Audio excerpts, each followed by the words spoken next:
This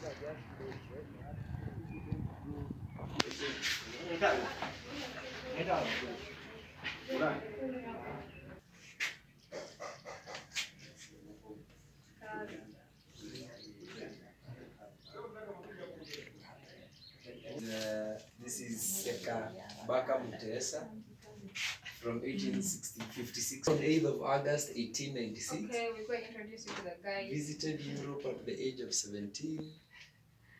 And it is still the official palace. The official palace. Yes, for the king of Buganda. Though the king himself does not live here. Where does the king live? He has another palace. Okay. At a place called Chireka. You take that direction, about Chireka. 15 kilometers away. 50 kilometers. 15 kilometers. Yes, yes. Yeah. So here he just comes for celebrations and sometimes meetings. And whenever he comes here, he spends something like 3 to 4 hours. Okay. Then he goes back to his other palace. Now, as we take the tour, you will realize that there are lots of people that were killed on this hill. And those were the days when we had dictators in Uganda.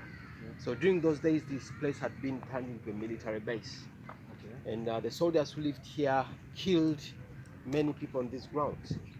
So in our tradition, such a place would be considered to be unclean to the king. Okay. So it's one of the reasons that's why he doesn't live here. So he just comes for a few hours, then he goes back to his other palace. Now here we have a royal mile. Okay. And it's the road that stretches from the palace here up to the administration block, which is the big building at the end of the road. You can see the building from here. From there you can see. Which building? Oh, the building at the far End of the road. Yes, yes. So that is the Buganda administration block. Okay. Now the plan of having a royal mile here was copied from Scotland in the 1950s. Our former king was called Mutesa II, visited there. He saw the Edinburgh Royal Mile, which was so interesting to him. Okay. Then when he came back here, he decided to have that administration block constructed there, so that can have the same kind of thing that is in the other side. So it joins the road. The roads go straight from here up to the other side. Okay. And the Royal Mile here has 56 trees on both sides, representing the 56 clans of Buganda Kingdom. And then there are also some sculptures on the side. Some of them are animals, others are birds. We have some insects, some types of plants and fish. Okay. So these are the totems for the clans of Buganda. And the totems are like symbols of identification. So if you ask anyone for their clan, they will tell you their totem. So if you ask me, I'll tell you I'm from the elephant clan. So that is my totem, and it is the symbol that identifies me as someone who belongs to that family. Okay. And something about these totems is that we do not eat them. So me from the elephant clan, I wouldn't eat elephant meat. Though I'm very lucky there is no one around eting elephant meat. Yeah, so sure. I'm not missing out on anything. Yeah. But we have totems that are edible in our daily lives. For example, the mushrooms. So people who have the mushroom as their totem, they cannot eat mushrooms. But for those of us, we can eat on their behalf. Yeah, then on the Royal Mile still we have 2 roundabouts. The first one is this one here with the black and white bricks and some flowers. Then the second one is down in the middle of the Royal Mile with the 2 pillars. And these 2 roundabouts have got a reserved road in the middle, which is supposed to be used only by the king. And that's a kind of respect that's given to him. He goes straight from the palace to the other side without making corners. So in case the king is to go through there, the bricks in the middle are shifted to the sides, then he goes straight. And the second roundabout down there has got some small gates in the middle, and they're also supposed to be opened only for the king. Then for those of us who have to keep on moving around the usual way. Yeah, then Please be mindful, you're shooting against this is the Mango Hill. And you know, our kings have always located their palaces on top of hills. First of all, that was a symbol of supremacy. The king was the only person to have a house on top of a hill. For the rest of the people were supposed to have them in the valleys. And then it was a security strategy. So whenever the king was on top of a hill, it was very easy for him to monitor whatever was going on in the valleys. So in case there was someone who planned to attack the king would easily know, and then they would prepare for them in advance. So that's why the kings could always have their palaces on top of hills. Now, the first occupants of this hill, that was before it was turned into a palace, were people from the Hippopotamus clan. In our traditions, each clan has got a different role that they play for the king. We have a clan which is responsible for the transportation of the king. That is people from the Buffalo clan. So during the days before the kings began having cars, the king could get two strong men from the Buffalo clan and they could carry him, transport him wherever he wanted to go. And then when we started having cars, and then now the people who from the Buffalo clan are supposed to drive the king. Now, the first occupants of this place were the king's herbalists. They used to make those herbal medicines for the king. And on these grounds, they had grinding stones, and they could use them to grind the herbs. So in the Luganda language, the grinding stones are the ones that we call mango. So it was from the grinding stones that the hill gained the name. That's why it's called Mango Hill. Then when the king came here, it became the Mango Palace. Yeah, then the first king to live here was called Mwanga. He established this palace in 1885. He lived here up to 1897, and that was when he was arrested by the British after he tried to fight against them. Then, in 1893, he had signed an agreement with them accepting Buganda Kingdom to become a British protectorate. But I didn't realize that at some point they'll have to reduce his powers. When they did so, he was disappointed and angry with them. He then started fighting against them. But he didn't have enough weapons, so he lost that battle.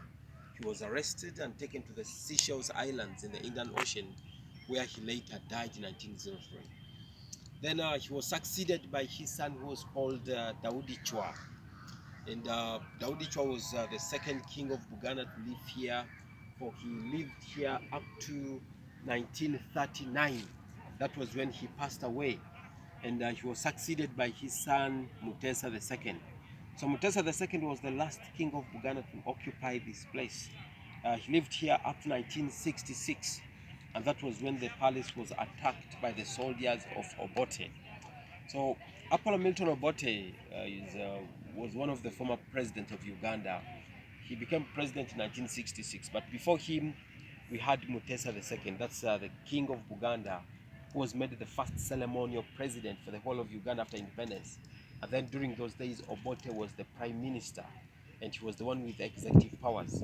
So at some point the two people fell apart because Obote as prime minister had already begun acting as a dictator, and at the same time he was very corrupt. So because of all that, the king as president criticized Obote. They had lots of disagreements, and then Obote decided to get rid of the king. He organized an attack using Idi Amin as the army commander, either to kill the king here or just to have him arrested.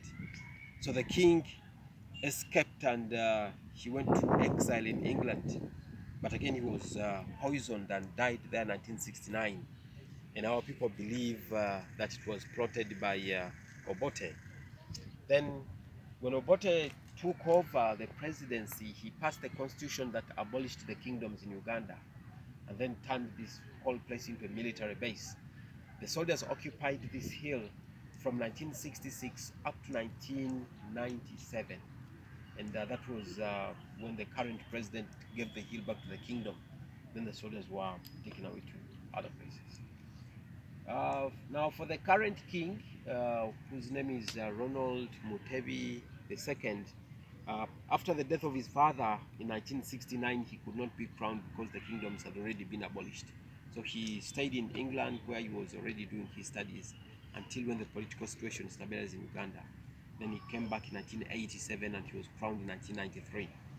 So he's a ceremonial king. He doesn't have the political power, and the constitution of Uganda does not allow him, together with other cultural leaders in Uganda, they are not supposed to engage themselves in political issues. So not even saying out their opinion on political issues. So they just stay neutral. We have this house here. In our traditions, we do not call this the palace, but the moment you enter through the gate, you're already inside the king's palace. So this is just the main building within the palace grounds. Now this was constructed here from 1922 to 1933, and those were the days of King Daudi Chwa, the second king of Buganda to live here. So Daudi Chwa was the first king of Buganda to visit Europe, and while he was there, he also admired the buildings, because during those days you never had such structures. He then decided to have almost the same kind of structure as those that had seen. Then this was constructed here with the help of the British as a donation to the Buganda kingdom. It was then partly destroyed when the palace was attacked in 1966, and then later renovated after the soldiers were taken away in 1997, and that's why it looks a bit new. It's also repainted almost after 5 years. And as for now, the king only has an office inside this house.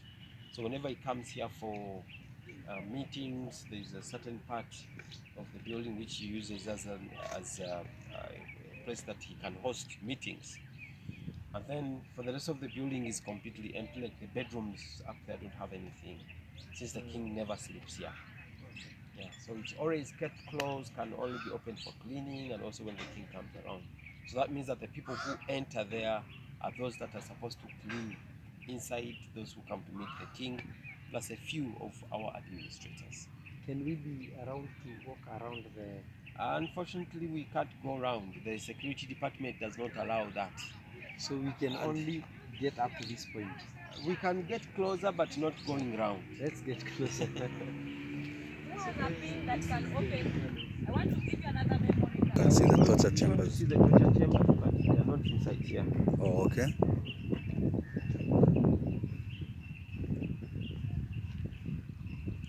But when we get there, Mm-hmm. if you're making videos, you don't include me, No problem. because We totally understand. Idi Amin still has his children in Uganda, Yeah. and they don't like people who say fancy stories about their father. Hebu kwanza nichukue picha kutoka hapa.